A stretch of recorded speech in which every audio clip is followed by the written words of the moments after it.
Big game for the Aztecs tomorrow against Air Force. A game that we need to find a way to win. If you did what I did and look at last year's tape, it was a 2-point game with under a minute to go. They had the ball. So we have to make sure we play every possession against a team that when they're making shots, and they're going to get their shots. When they're making shots, they can beat anyone. Is indicative of the 2 games that they won recently. So we have to make it difficult for them to get open looks. And then we have to be able to guard them without fouling. So those are the 2 tenets that we have to stand by with our defense. And then offensively, take care of the ball has always been our #1 priority and keys to success. We did not do that well enough in our last game, and we paid the piper for it. So our goal is to come out, play hard, play smart, and if we do that, we'll have a really good opportunity to start a 1-game win streak. Anything? Coach, I'm sure you saw the end of the Colorado State Boise State game. Do you have any comment regarding kind of the state of flux the referee situations are in the Mountain West right now? I don't know whether it's just happenstance, but we've had a couple of calls. Now that's on the front burner, and nobody even remembers ours. I would be just like Leon Rice if I had lost that game that way. I would be just like I was against New Mexico if I won that game, like Larry Eustachius was. I heard what you did. Initially, they used a stopwatch to gauge it, but they said that was not true. There was in today's technology, something embedded in the box that starts and stops. So probably they were more accurate than the ESPNs of the world that were doing stopwatches. So those are hard ones. Those are hard ones if you're on the side like Boise was. I would feel exactly the way they do. So it happens all over the country, though. We hear about it because it's our league. But things happen all over, maybe not as dramatic as what you saw in that play, but it happens. Do you think that kind of takes away from individual performances, too, from the teams like Webb's shot like that, or performances from New Mexico in the game you guys had? Does it take away from individual performances or team performances like that? The way our rules read, the officials know the rules, sometimes better than anyone. Always better than the announcers, quite often better than the coaches in terms of what is the precise rule. When can you go to a monitor? What's reviewable? Some things even under 2 minutes are not reviewable. You can't review. You can't review, was that a goaltend? Was that a basket interference? That's a non-reviewable. So maybe they should make everything reviewable, and then we'll have to shorten the game even more with fewer timeouts, and maybe that'll be good too. Do you think, apparently Mount was deciding whether to reverse the outcome of that Boise State game. Do you think they should do that, or do you think that's a really bad precedent, even if there's video evidence it should be reversed? Looking at it live, looking at it on TV after the fact, it sure looks like it went in with a good basket. If there are 0.8 of a second left, it appeared like he just got it, swooped it, and shot it, which in most instances, basket's good, everybody runs off the floor, and it's over. So the job in today's world, in any sport, whether it's baseball, where they challenge stuff, or football, and in our sport, it's becoming more and more, let's get it right. And that's what we've all asked for, get it right. Don't worry about how long it takes, get it right. So if they feel they're getting it right, still that was hard. That was very, very difficult to see and look at as a coach and say, boy, I'm glad I'm watching, not playing in this one. Like about getting it right, does it give you a little more peace of mind when the conference issues a statement, whether their final opinion on a call like that, or do you think it should just be between the conference and the coaches and the players? I don't give that much of a thought, to be honest with you. That's every league does what they feel they need to do to whether it's transparency, whatever it might be. So, but that's not in my pay grade. What's the mindset of your team having lost, but for the first time, I think it was December 22nd, Kansas was the last time, a long time without a loss. What's the mindset now after the Fresno game? It better be. I can't wait to play. I can't wait to get out and play a little harder, play a little smarter, play a little better. And I think that will be who we are. It usually has been. Yesterday was long. We got well documented. We got up before 5 o'clock, had a very early trip back here from a late game.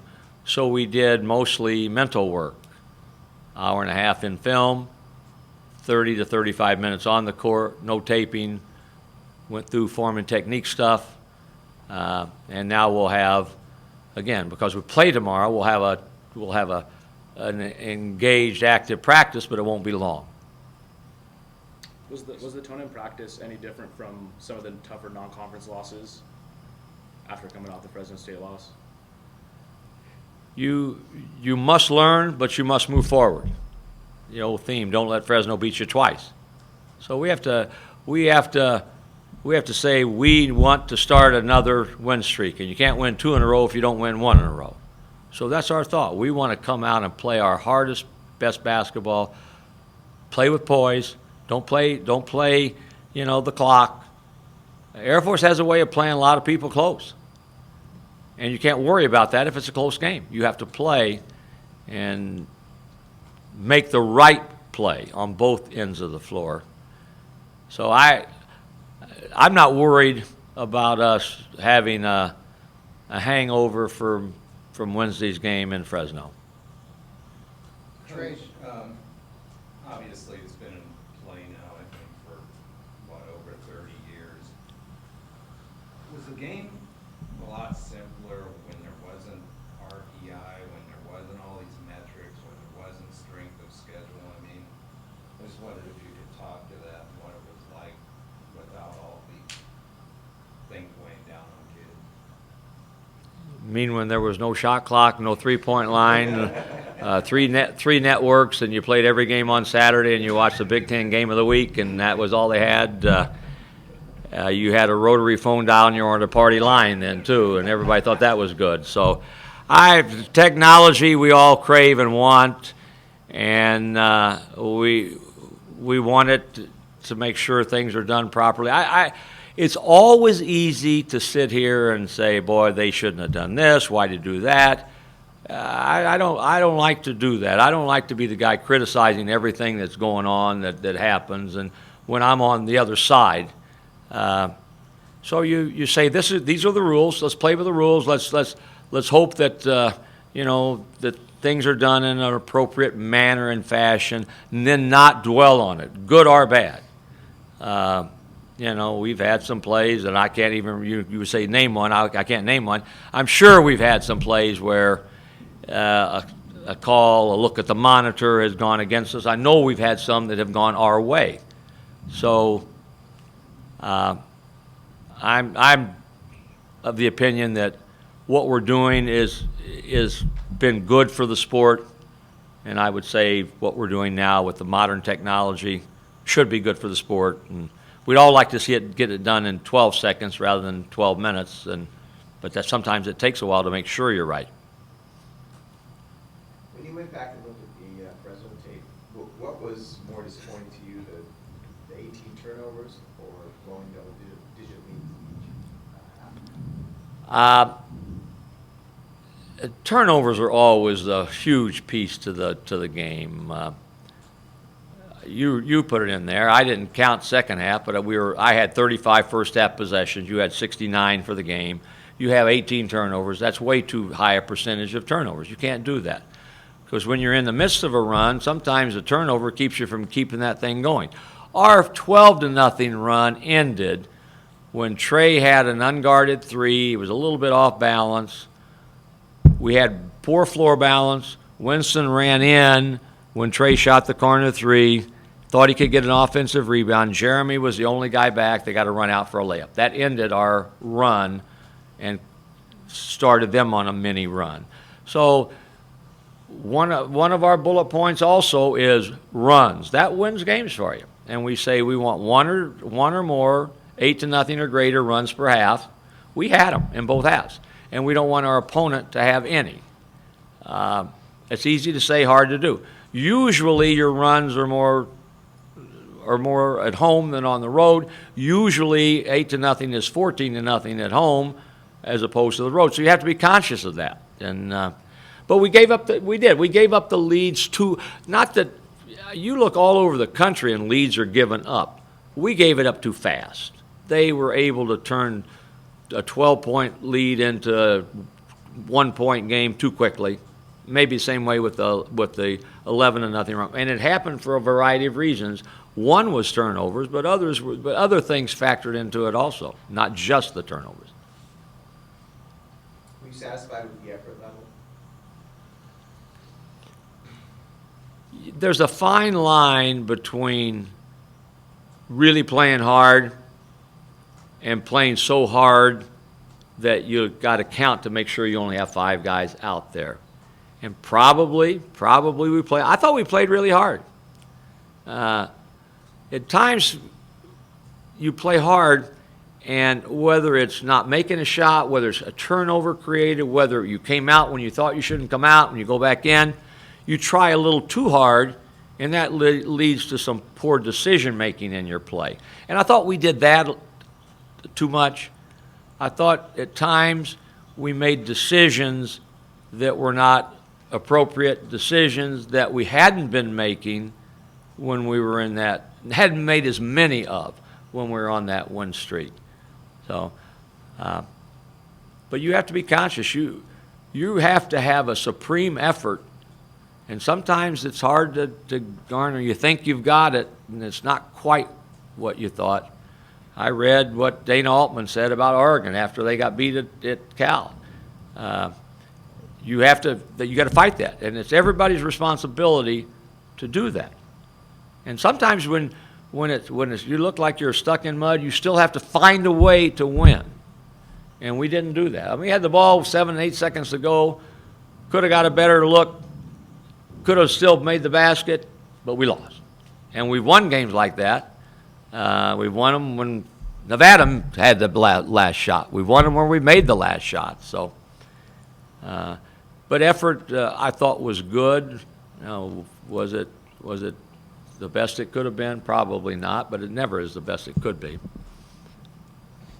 Coach, can you speak to Matt Strigley and just how your evaluation of him mentally and physically since his return, and just how important it's going to be for you guys to get him going down the stretch here? Matt's been great. He has just done everything he can to get ready and go. Matt needs to do what I tell all of them to do. Take a deep breath, get a good thought, and we need to maybe run a student body right and knock everybody down, get him a layup so he can get that first basket. That's what Matt needs to do. He needs to see the ball go through the net in a game. And hopefully that'll happen before I retire.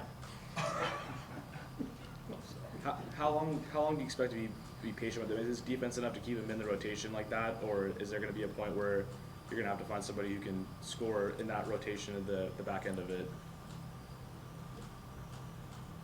Matt has proven to me that he can help this team. So, I don't know how many minutes he played at Fresno.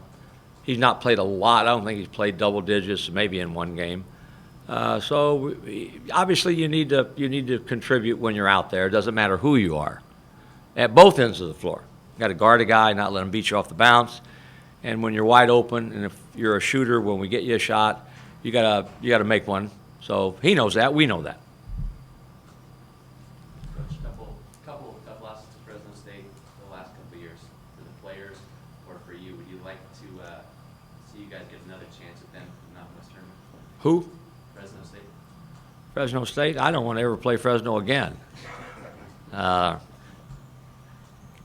read somewhere or heard on the radio where Rodney Terry said that's the best win he's had in his career at Fresno State. we have to understand, and I like the fact that I don't like the fact that he's saying that, but I like the fact that we're supposed to be good, we've been good, we'd won 11 in a row, so everybody wants to beat you then. And you're going to get a supreme effort. Maybe that's to Mark's point. Maybe you know that you're going to get the very best effort your opponent's going to have. You better match that, and then some. Fresno's good, and they were a depleted group of guys over there. But guys came in, they didn't do foolish things.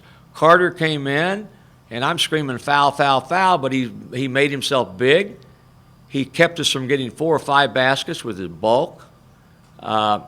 Russo made every free throw, and they did what they had to do. We helped them a little bit, but they did what they had to do too. So if we play them, we play them. So we'll see.